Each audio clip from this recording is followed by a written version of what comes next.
Coucou les lumières, bienvenue sur ma chaîne et bonne année. J'espère que vous portez tous lumineusement bien et que 2019 a commencé merveilleusement bien pour vous. Je souhaitais partager aujourd'hui avec vous la création de cette jupe salopette à plis creux que j'ai réalisé dans deux tissus différents, dans du tissu wax. J'adore porter les imprimés en hiver et quoi de mieux que le wax pour égayer et illuminer mes tenues en période de grisaille. J'ai créé le bas de ma salopette suivant les mêmes étapes que la vidéo de la jupe à plis creux que vous trouverez juste ici. La seule petite nuance, c'est que j'ai intégré des poches italiennes sur les côtés et que j'ai alterné les bandes de tissu wax et laine pour créer un grand rectangle. Et pour le haut de la salopette, je me suis servi d'un patron que j'ai créé et que vous trouverez en barre d'infos. Et si vous avez déjà une lumière ici et que vous ne me suivez pas encore sur Instagram, suivez-moi.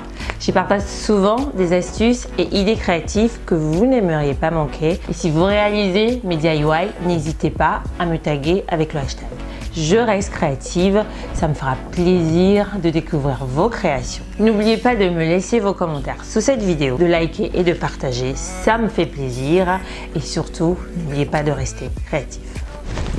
Voici mes deux coupons de tissu, dont du tissu wax et un mélange de laine et polyester. Je découpe dans chaque tissu 9 rectangles, dont 10 pour l'avant et 8 pour l'arrière de la jupe de la salopette. Je découpe 4 morceaux pour les faces extérieures et les fonds de poche, 4 bandes de rectangles, dont 2 faces thermocollées pour la ceinture. Voici le patron de mon haut de salopette que je coupe en 2 morceaux, dont une doublure et le tissu laine thermocollé. J'assemble les 2 morceaux avec 1 cm de couture tout autour des bords, en laissant vers le bas une ouverture qui sert à retourner le morceau sur l'endroit comme ici, puis je fais une surpiqûre sur les bords.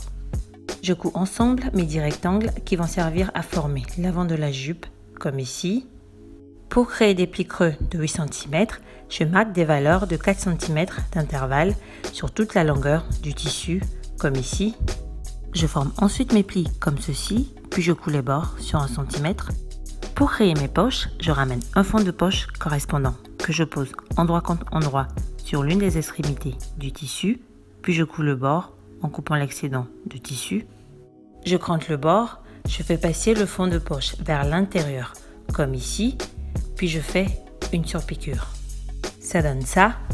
Je retourne la face sur l'envers, je pose endroit contre endroit l'autre morceau fond de poche, puis j'assemble les 2 morceaux.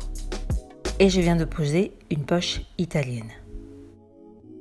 Je fais de même sur l'autre côté de la face. Je pose ensuite endroit contre endroit les 2 faces du bas que je couds ensemble sur un des côtés. J'assemble les 4 bandes de ceinture 2 par 2. Je pose d'abord ma bande thermocollée à la jupe en suivant la couture sur le côté. Je l'épingle, puis je fais une couture sur 1 cm. Comme ceci.